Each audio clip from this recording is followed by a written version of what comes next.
Hello everybody, welcome back to my YouTube channel. So guys, in this video I'm gonna be showing you how to fix no active device for share my location.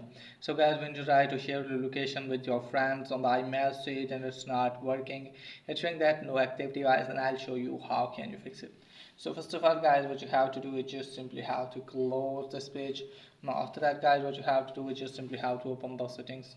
So let me tell you that basically it's happen if you're not connected with the internet. So guys, if you're using Wi-Fi, turn to mobile data and also make sure that you're not connected with any of the VPN. Then you have to scroll it down.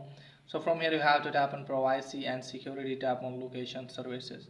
Now from here guys, what you have to do is just simply have to turn on location services, and after that you have to turn on show map and location alerts. Then go back. From here you have to tap on share my location and then tap on find my, and make sure that you have turned on find my or send lost location, and also make sure that share my location is turned on. So guys, if these settings are enabled and still you are getting this error, then what you have to do guys, just simply have to close this page. Now after that you have to open more settings, then you have to scroll it down, tap on general, tap on software update, and just simply have to update your device to the latest iOS version. And after that guys, what you have to do is just simply have to close this page. Now open more settings, then scroll it down, tap on general.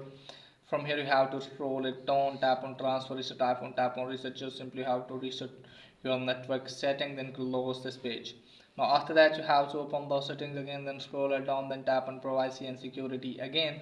Now tap on location services, tap on share my location, turn off share my location or turn off find my. So you have to turn off both of these things and just simply have to force restart your device, and after that open your device again and just simply have to tap on privacy and security, tap on location services, tap on share my location. Then you have to turn this on, and after that hopefully your problem will be fixed. So that's pretty much for today's video. If the video is helpful, please like and subscribe my channel. Thanks for watching.